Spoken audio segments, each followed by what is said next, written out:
start drumming on bass. Welcome back to the House of Pink. There's nothing pink in here except for the little cabinet for now. All the pink stuff is stashed. What we're going to talk about today, a very cool, very unique bass. This is the Fender 1980 Precision Special. Precision Special is the first active bass that Fender tried making to get into the modern, bring the P bass into the modern zone.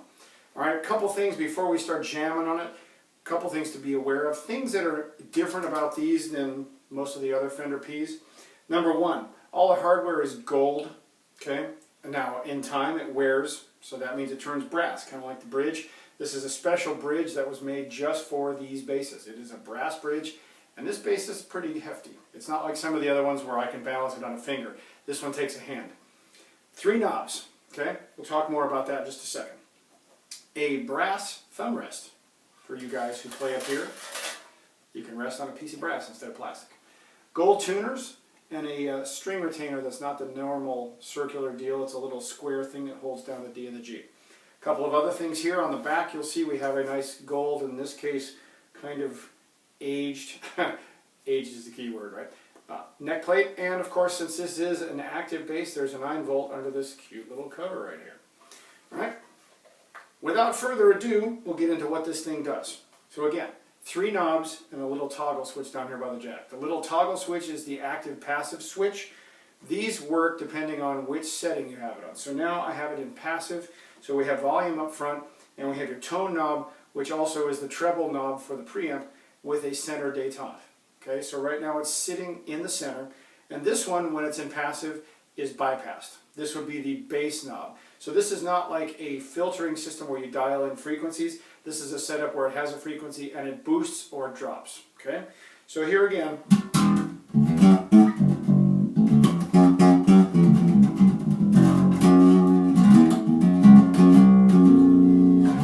Okay, that's passive with half. Okay, so let's turn it all the way up.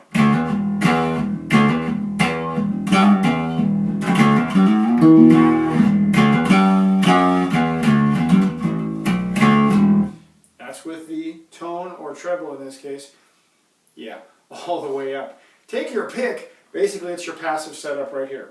Okay, so I'm going to bring this back down. Now I'm going to turn the preamp on. So now we're going to play in the active mode. Let's hear the difference. This will be really apparent. By the way, you will notice trace behind me is the one we're using, like always, with our trusty MPEG 8x10, just for fun. Okay, so now preamp's on.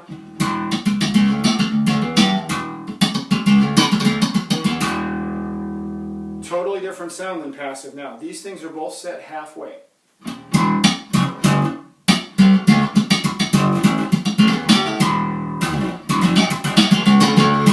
Okay, that is our basic sound with the preamp on. So this, remember, this is a P bass. This isn't a jazz. This is a P bass. So we're getting some of that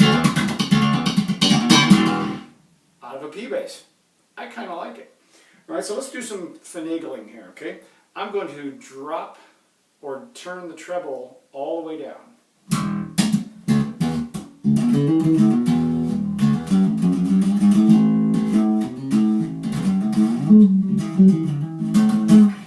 Okay, so it gives you kind of that.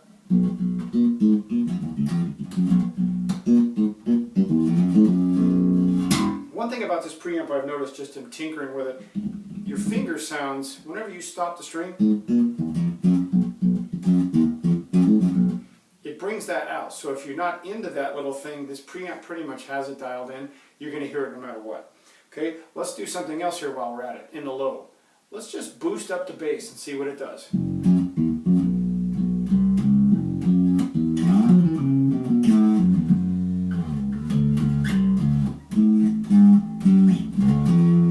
Sounds like a Gibson. If you were sitting here in the room with this 8x10 pushing on your back, it sounds like the Gibson.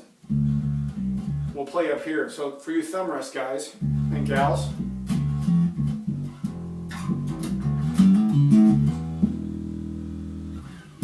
okay, it's pretty thick, pretty hefty. All right. So once again, now here's the other thing. I still have that full up, and this is where we kind of cringe a little bit. This is the treble fully boosted.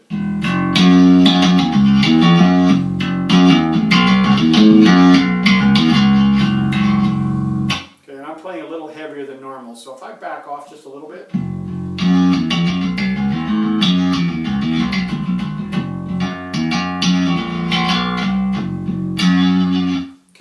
that kind of thing. Obviously, I'm not going to turn the bass down, make the treble cranked like that, because it would probably kill all of us. So now I'm back to mid-detente on both of them.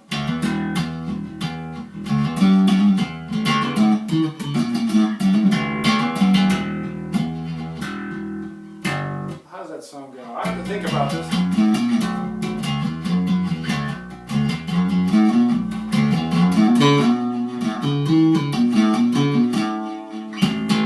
So as you can tell by the sound of this thing, it's crazy, because if you think about precision, I believe Leo's thing about precision was that you were precisely hitting the notes. If you add a preamp to this, you're getting precision tone too, which means if you're slightly off, it's very apparent.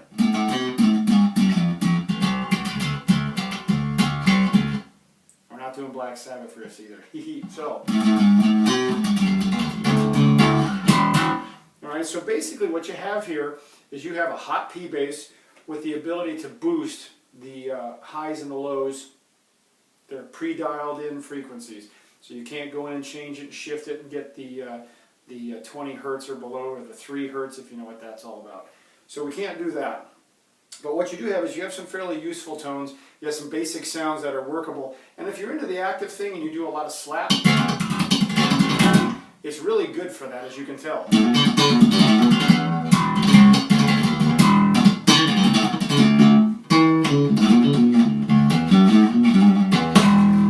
That's for Nick Smith.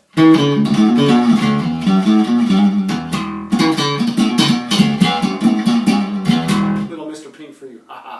Anyway, if you have any questions about this guitar, you want to talk about it, you want to find out something specific about it, send me a message here, drop a line on here, make a comment, feel free. In the meantime, when you're done watching this video, pick a bass that fits the sound that you're looking for. Find something cool and then just kill it. Play it. Play, play, play, play, play, until you can't stand it anymore, until you're going, I've got to go out for something, I've got to get away from this, then go play again.